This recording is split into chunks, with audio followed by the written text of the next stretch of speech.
Season 2 is now here with a whole host of new features, quality of life updates and bug improvements added to the game along with new thoughts of fortune.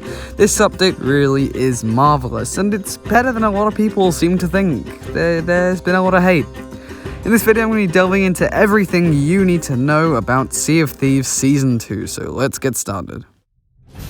Quite obvious first thing is we have got a new Season 2 Plunder Pass and Season Pass. This Season Pass is much better than the previous one. They've added so much more. The theme is ocean deep, along with the seasonal scars, tattoos, and sails and flag. In the Plunder Pass, the rewards are also excellent, a lot better than last time. At tier 100, you also have the scars. So 100 more tiers of exciting leveling up. And as recording this, I'm already 25. You fly through the first 1 to 40 levels. 40 to 65 are medium, and 65 to 100 are, well, kinda hard. The sails of the ocean deep look amazing, along with the brand new barrel hider mode, which, oh my god, rare. That's the best thing you've ever invented. The ability to disguise yourself as a barrel, along with the shackled phantom hull for pirate legends at tier 100. This is a really nice season pass, and of course, the cutlass. Then we have the 11 Emporium items, which, as I say, a lot better than last season. The gold hoard weapons are now locked behind a commendation, and they've added the new Regal Sovereign clothing set, keeping up with their trend, along with a new Cultured Aristocrat ship set. This is now one of my favorite ship sets. It looks absolutely beautiful and stunning. Really clean.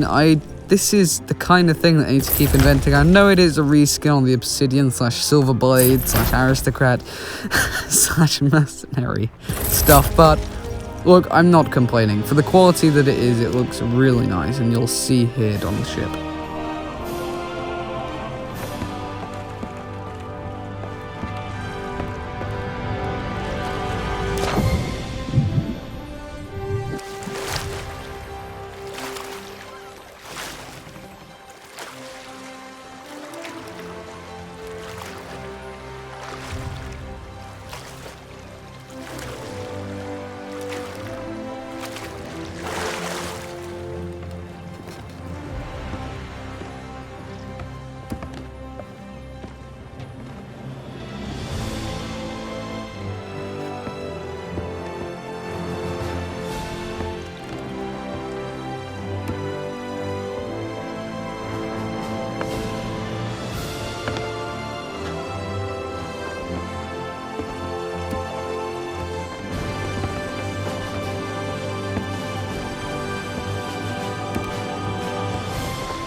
The merchants have changed once again, and I'm really happy with Rare for doing this because it's just, merchant is such a boring thing, and it's really nice that they've changed it so that people can actually try and have fun again.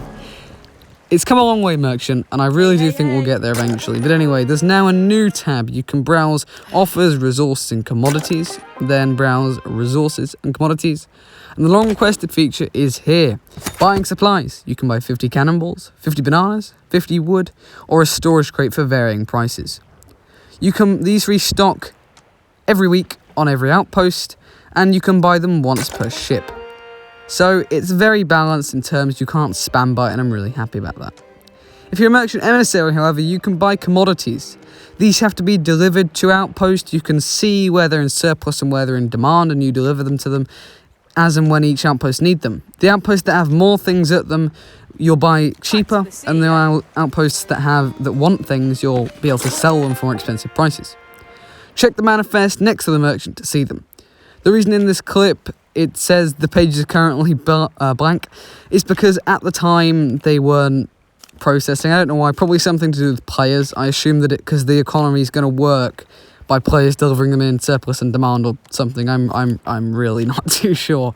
But anyway, it is now working, so if you check them, it'll work. Buying supplies, though, is a really handy thing. I'm going to be doing it all the time, although maybe not the supplies. I'll probably be doing the storage crate, because it takes 2 minutes to fill up a storage crate around the outpost, and it saves you a lot of gold. So now for some really exciting news. The emissary ledgers have restocked.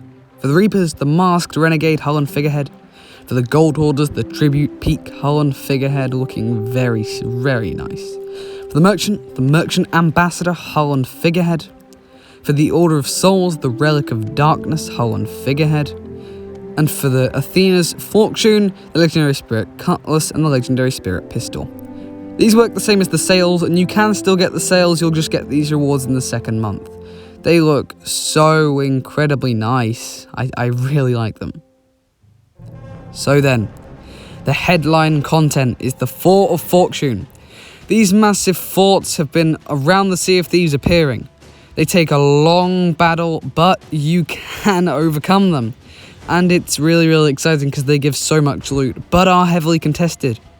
You can also find weapons around the outpost to do this. And then, as I say, in the vault, it is absolutely amazing. You can see these by their ominous cloud in the sky, massive lightning cracks, and it's really exciting when you see one. You'll hear a horn the closer you are to the fort, the higher the volume the horn will be. So make sure you and your crew head over to it ASAP because it will be contested. Now, how do you do it? So, first things first, the fort has 18 waves. 15 waves are normal skeletons, each third wave led by a skeleton captain which digs to loot that you can dig up and use on the fort or keep. The 16th wave is a skeleton lord. And the 17th wave is 2 skeleton lords, the Two-Faced Scoundrel and the Duck-Chest Mutinous Helmsman being the 16th. And then on the 18th wave it's a deadly Ashen Lord, but this fort loot doesn't disappoint. Apart from the loot you get by doing the fort, you obviously get Stronghold Skulls from the Skeleton Lords and an Ashen Wind Skull from the Ashen Lord. Inside the vault there's Athena loot, Captain's Chest, Stronghold Skulls, everything much better than Fort of the Damned. It's a nice little rare fort encounter which I'm definitely going to be doing, and I really like how they've done this. A lot of people seem to think it's an asset reuse, but you got to remember people, they're developing other things for coming seasons. Now the trials, there are also loads of trials surrounding the Fort of Fortune and things like that, so make sure you do get them because it's really handy. It gets your renown up quite a bit. I am yet to do a Fort of Fortune, unfortunately though, as they've been just really contested. The second I do, I will get a full gameplay out of it, but it is very hard. Like, I went to one and there were 5 ships there. I'm not even joking, the whole server was there. So, I've been hearing from other people that they're also contested, so, you know. Now, a brilliant quality of life improvement they've added is Captain's Ashen Lords, Skeleton Lords. They now drop gold pouches. You can pick these gold pouches up for extra gold instantly into your bank account. Think vault loot money. But yeah, the Fort of Fortune, here's a clip here of just the absolute mayhem. So that is Sea of Thieves Season 2. There's also a new event, Reapers vs. the World, that is now live in a week. And it gives you some nice rewards. Not going to go too much detail into that because it is just an event, but you can check it out. I might do a guide on it when the update, when the event actually starts. Because the event's live, it's just not started, but anyway. Apart from some Pirate Emporium stuff as well, which no one cares about because I know that everyone gets frustrated when they put these in. That is everything in Season 2. This is a really nice update, and it's the beginning of a big journey that I feel Rare are taking, and I can't wait to see what they're in the coming months. Thank you guys so much for watching this video, and I'll see you later.